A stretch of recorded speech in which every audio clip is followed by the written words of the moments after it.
At Edward Jones, we believe rich is more than caring about the latest and greatest. It's also taking care of what gives your life meaning. That's why your dedicated financial advisor meets you where you are with personalized financial strategies that help protect what matters so you can preserve your progress while creating a path forward. The key to being rich is knowing what counts. Let's find your rich together. Edward Jones, member SIPC. Freakonomics Radio is sponsored by Southern New Hampshire University. The best investments are the ones you make in yourself, and no one knows that better than Southern New Hampshire University.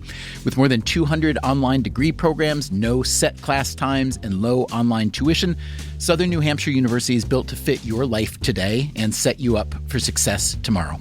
Education is an investment. Why not make it a smart one? Apply for free at snhu.edu/Freakonomics. Freakonomics Radio is sponsored by Amica. You know what they say, if you want to go fast, go alone. If you want to go far, go together. So go with Amica and get coverage from a mutual insurer that's built for their customers, one that looks after what's important to you together. Auto, home, life, and more, coverage that fits your unique needs. Amica helps you protect what matters most. Visit amica.com and get a quote today.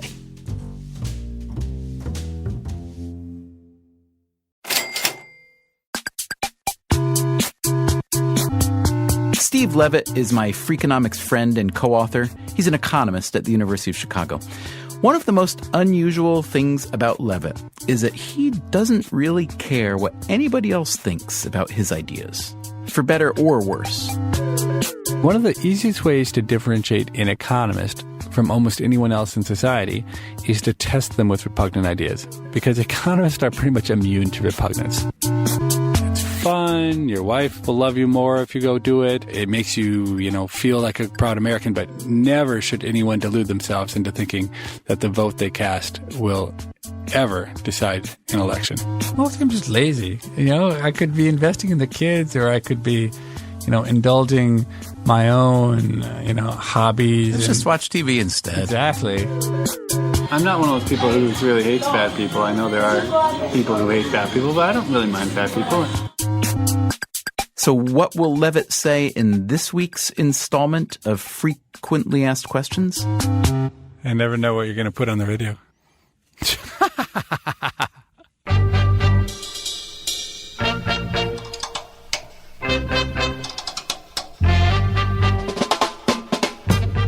From WNYC, this is Freakonomics Radio, the podcast that explores the hidden side of everything. Here's your host, Stephen Dubner.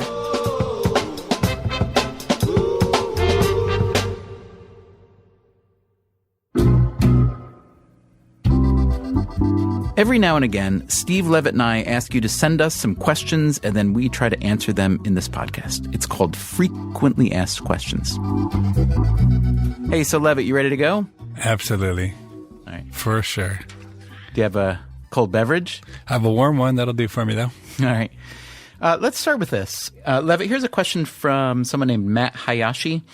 I am curious to know what solutions would emerge if we took a poor-performing junior high classroom, perhaps one classified as hopeless and from the inner of some city, and put 4 cameras shooting from each corner and stream the video over the internet. Would the students get a better education?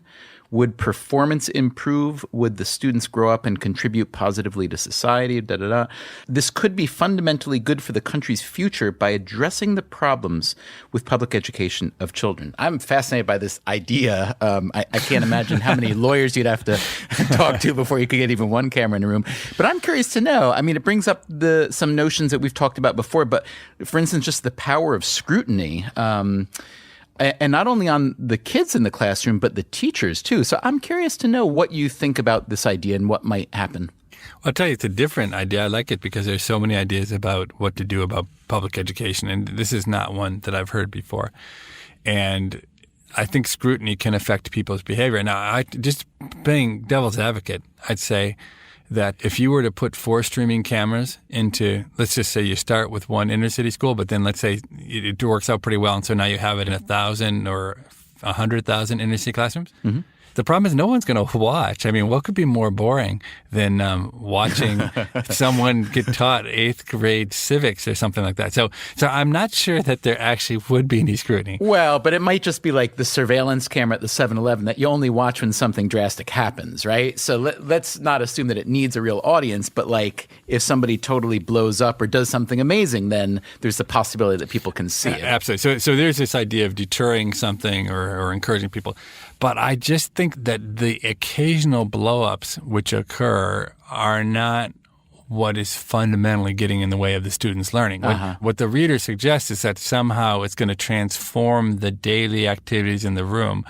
And my hunch is that you could start, when you first start, we know from what people call the Hawthorne effect, that when you start watching people, they behave differently. But I think over time, if you knew that nobody was actually watching you and that the video was rolling but no one ever looked at it, I mean, think about the parallel we have, which is reality TV. Yeah. So people get on these reality TV shows, and I'm sure for the first hour or two that the camera's on them, they act very stale and serious and stuff. And then you can tell by very quickly they act in outrageous ways that you say to yourself, how could they act that way knowing it's on TV? And I think you just get used to stuff. And so even though these people know what they're doing is being put on national TV, they very quickly just act the way they normally act in front of the camera. And I think that's what would probably happen if you put a camera on one of these inner city classrooms. Yeah, okay. I mean, look, who am I to disagree with you or challenge that? But I also just am curious. One thing that happens in a classroom is a dynamic between the students and the teacher and the students themselves and so on. And I'm just curious to think how that dynamic might be altered just by knowing that it's not just them in the classroom, and that theoretically, I don't know, maybe it's the teacher who's much more effective. Maybe it's a teacher who knows that that video can be accessed by his or her superiors at any point down the road or peers. So look, at the very least, it would be a fun experiment to try, wouldn't it, with a camera in a classroom just to see what the feeling is? Oh, absolutely. I mean, I'm all in favor of any kind of experiment like that. It could be good. In some sense, it has been done. It just hasn't been done in this setting. A lot of daycare and nursery schools have streaming video of the classrooms, I think, because parents at that age are more nervous about how their kids might be treated or how their kids might react. And so you could actually, before running this experiment, it might be interesting to look and see whether anything changed in terms of teacher behavior in that other setting. I mean, because we didn't talk about it before, but maybe the one group that would possibly watch would be parents. I mean, I would watch my 13-year-olds and see what they're doing in class and read them the riot act if they weren't paying attention or complain if they're teachers. So maybe that's actually the one audience that could be useful. I certainly believe that the more you get parents involved in schools, the better. That there's tons of evidence that we've talked about that having good parents is at least as important as having good schools. And so I like the idea. I like the idea.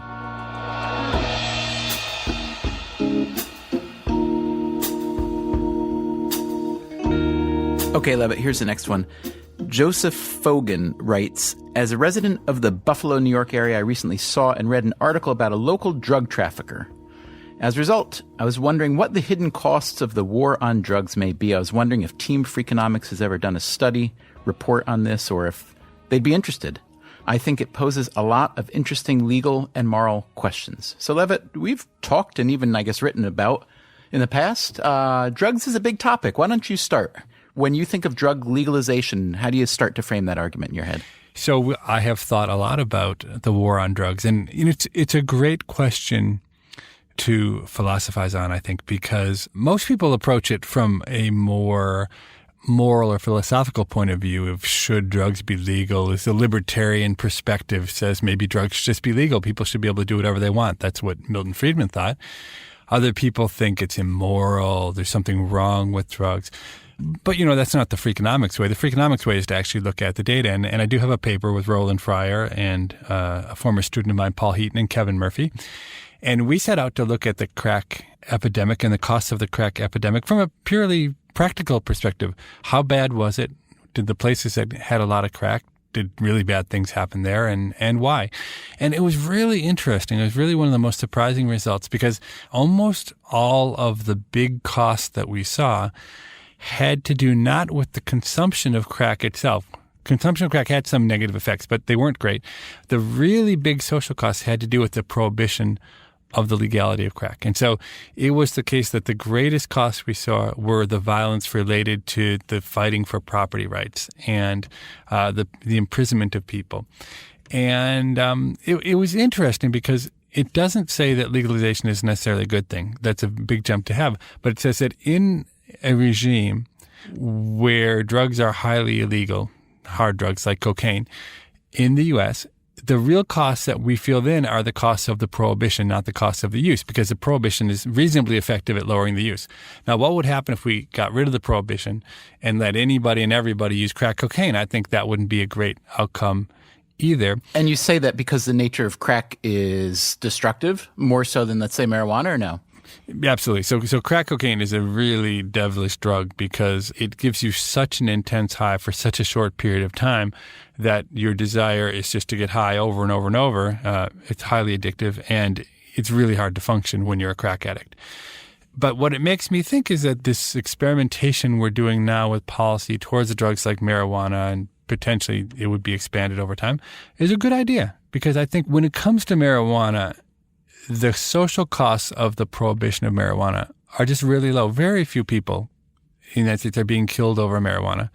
The gangs are not making their money off marijuana. Marijuana, in some very real sense, is too cheap. It's too easy to grow yourself. And so it isn't the source of all of the ills that come with prohibition. And so the gains of legalizing marijuana for society are much smaller than the gains would be to legalizing cocaine if you could control how the outcome came. So let me ask you this. Whenever I hear a police department or some organization representing law enforcement talk against legalizing marijuana, the skeptic in me says, oh, well, that's because prosecuting and pursuing marijuana is a big part of police work, and if it were decriminalized, then the police would get unfunded. Is that a ridiculous thought to have? No, I like that. Now, we always think about incentives, and certainly if one of the incentives that a police department has is to be busy. I mean, we know there are a lot more police officers in places where there's a lot more crime.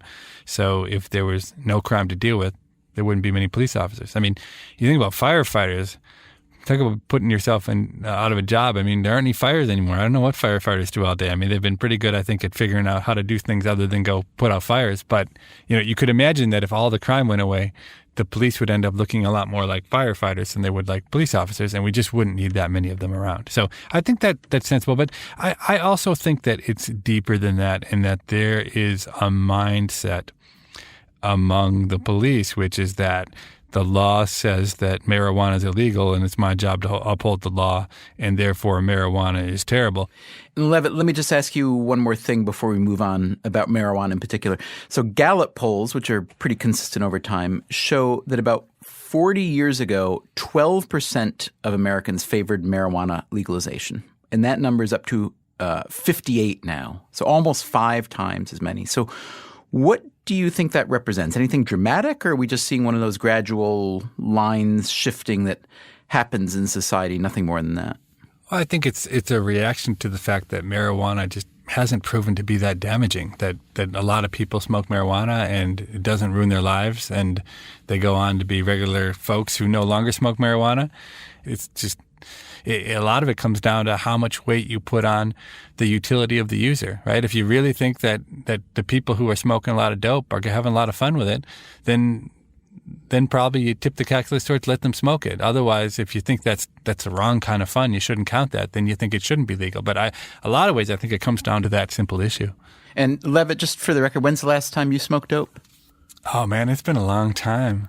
I think it's been it's been at least probably close to 20 years. If marijuana were totally, entirely decriminalized in Illinois, and you could go to a nice little deli right outside the U of C there and buy some, would you do it tomorrow or the next week? I would occasionally smoke, but it wouldn't be a way of life, I don't think. Yeah. Would you like to, say, try to play golf while stoned? Would that be a thrill for you? No, not at all. I take my golf pure.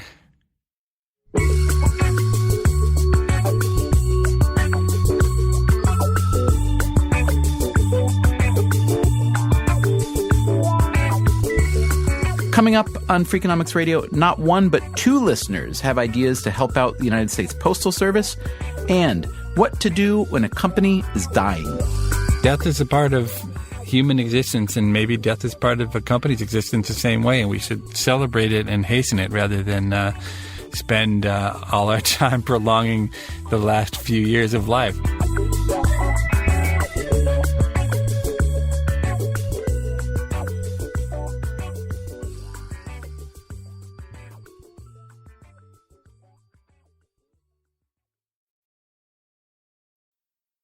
Freakonomics Radio is sponsored by Figure. Did you know that 40% of homeowners own their home outright?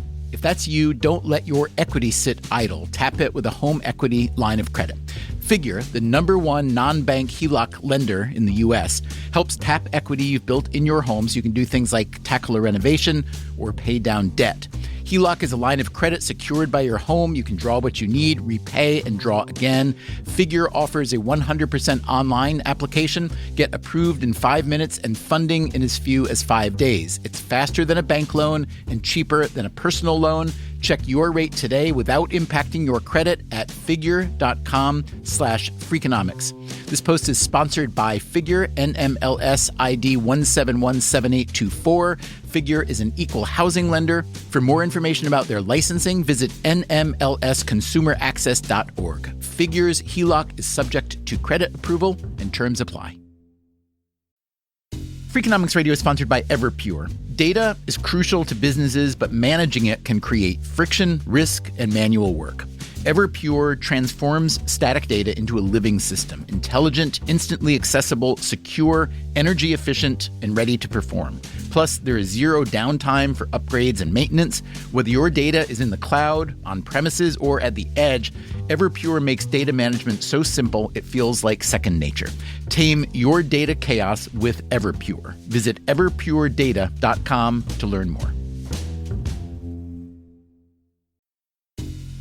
Freakonomics Radio is sponsored by Southern Company. The world and its energy needs are always changing. Southern Company's commitment to meeting this demand stays the same.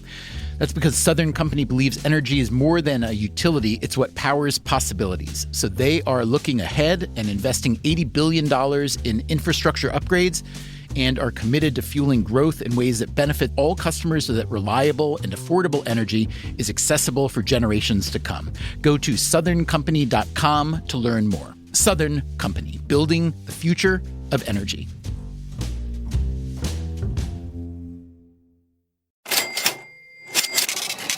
From WNYC, this is Freakonomics Radio. Here's your host, Stephen Dubner. Welcome back to Frequently Asked Questions, where Steve Levitt and I do our best to sort out what's on your mind. Let's get back to it. Okay, question from Rene Verbeek.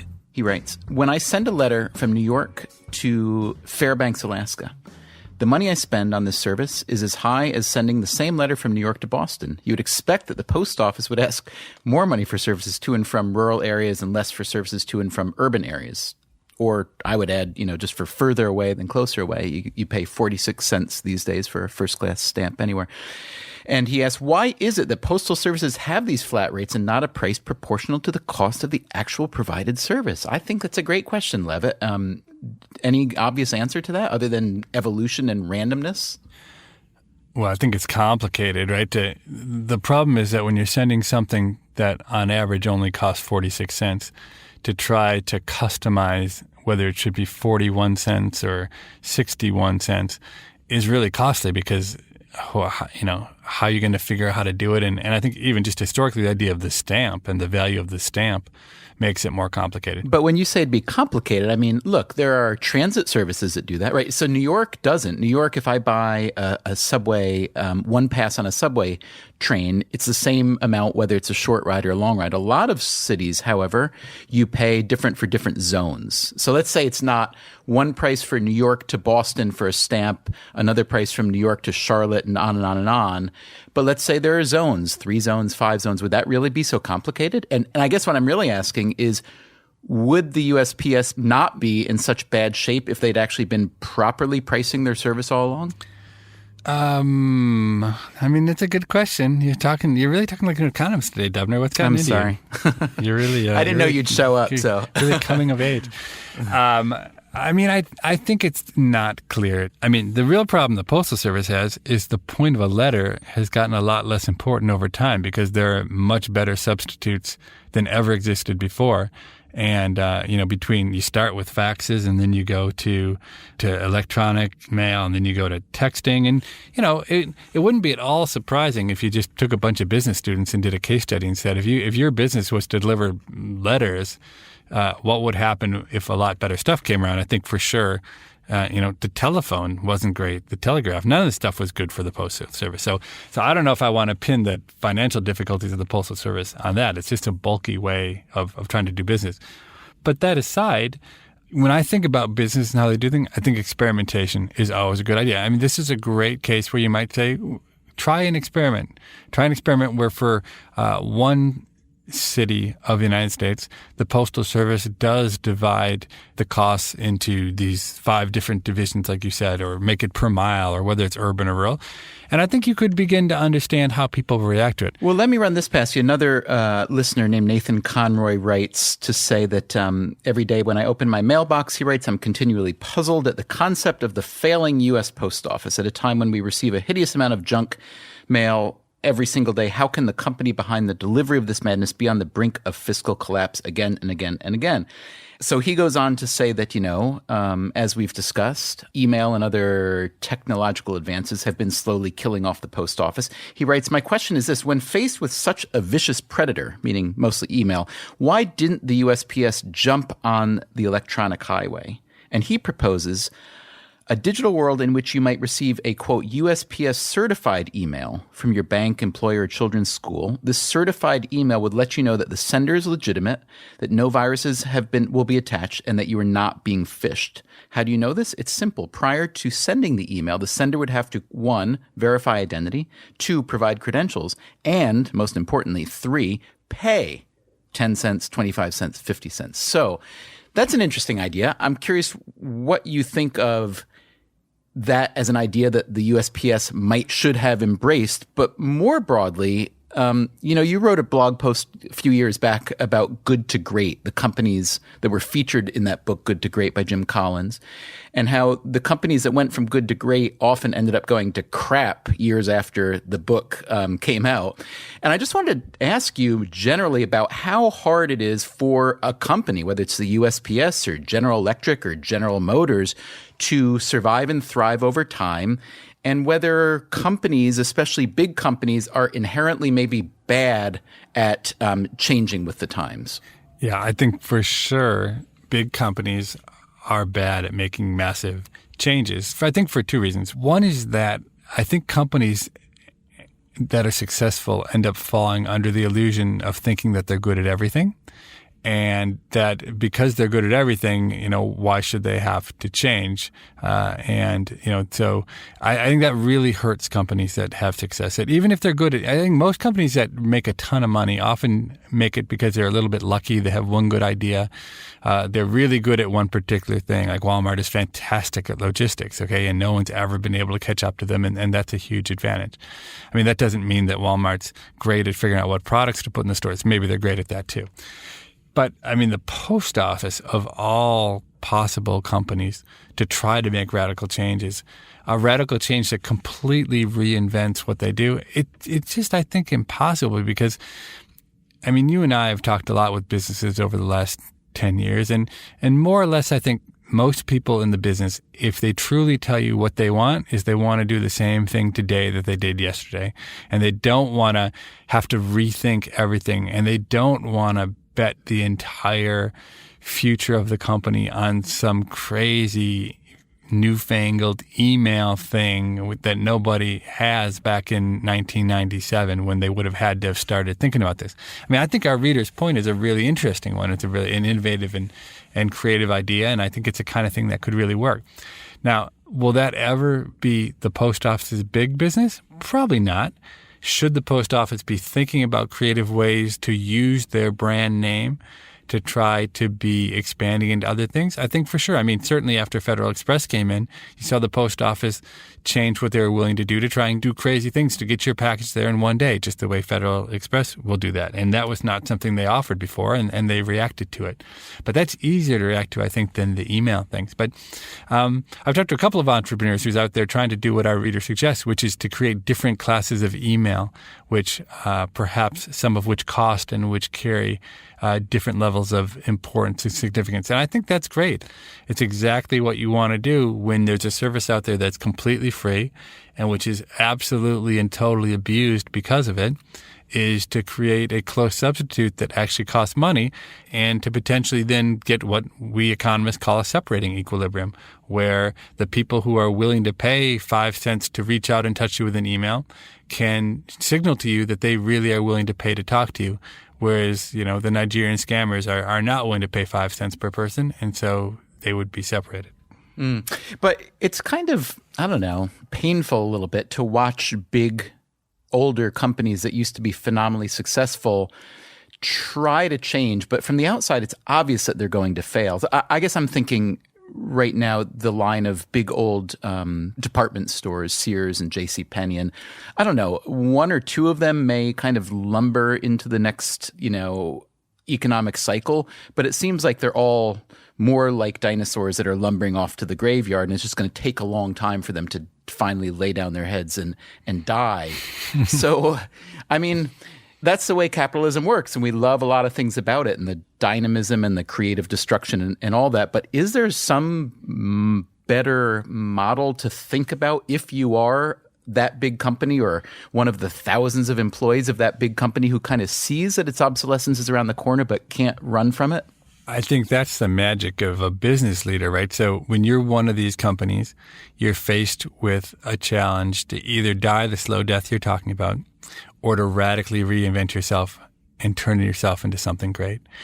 And people try. I mean, JCPenney, did some radical experiments with pricing that didn't work very well. But Apple was terrible for a while, right? People thought Apple was going to die. It reinvented itself. IBM is an amazing success story for reinvention, going from making old, big, computers that nobody wants anymore to running a services business, to being a consulting firm. Yeah. So I think they're examples of great successes, but it's hard, and it takes someone with vision, and it takes people in the organization willing to change. And I think a lot of times it's just easier to start from scratch because you fight so much inertia. I do a little bit of business consulting now, and the inertia in these big firms is just amazing how hard it is to turn those big old boats. And then every once in a while we work with a smaller, newer firm, and everything just happens quickly. And it may just be, death is a part of human existence, and maybe death is part of a company's existence the same way, and we should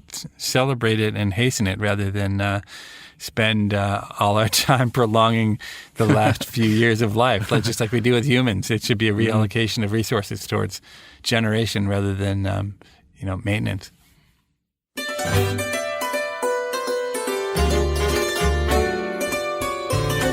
Hey, Levitt, let me ask you this. A listener named Ryan Harris writes, why don't people wear hats anymore? Movies and TV tell us that leaving the house without a hat in the previous centuries would be like leaving without a cell phone today. What happened? Ryan Harris. Levitt, you have any thoughts? I would say that we should flip the question on its head, and we should ask, why the hell did people ever wear hats? Well, I think we do know a little bit about that. Head covering has gone hand in hand with religious observance for millennia, right? But then there was a whole thing about class, and in all throughout Europe, the hats had a signal of a different class and how you doffed your hat when someone more senior came in contact. So, the hat was all kinds of religious and class signaling. So there were a lot of reasons. Is it maybe just that as we've become, our culture's become much less religious? Do you think that's contributed to less hat wearing? Oh, these are hard. These are questions way above my pay grade, but above or below? Above or below? Above. Above. To figure out big social phenomena are hard. Fashion's changed immeasurably, and I think of a hat as just mostly about fashion. But that's a good question. We got a lot of good questions from the readers today.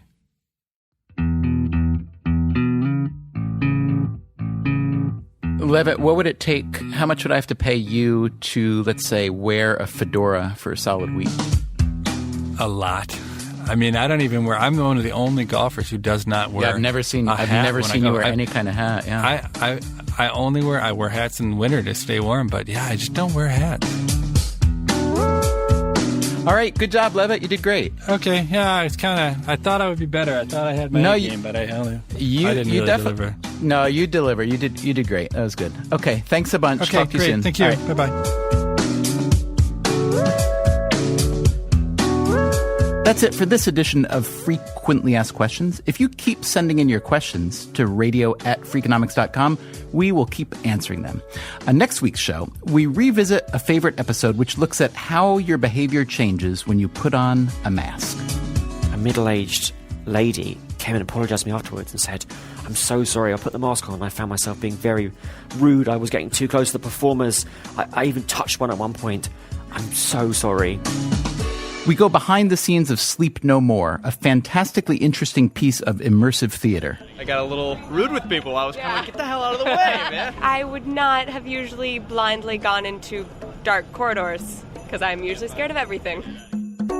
We also hear from the man who created the infamous Stanford prison experiment. Prisoner 819 did a bad thing. That's next time on Freakonomics Radio.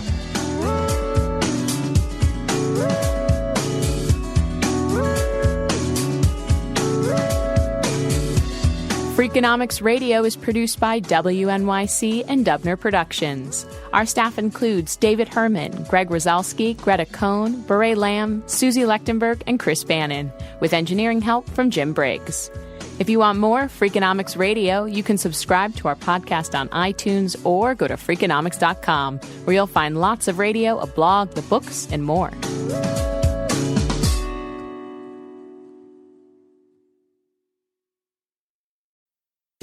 Freakonomics Radio is sponsored by Ozempic. Innovation happens through rethinking what's possible, and when it comes to GLP-1s, Ozempic pill does just that.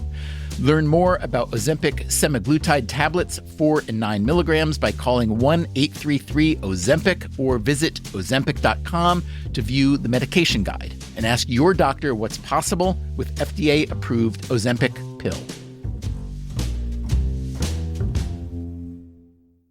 Hi, I'm Angie Hicks, co-founder of Angie. From roof repair to emergency plumbing and more, when you use Angie for your home projects, you know all your jobs will be done well. Angie, the one you trust to find the ones you trust. Find a pro for your project at Angie.com. You wouldn't take financial advice from a 72 hours in a single day alpha influencer, would you?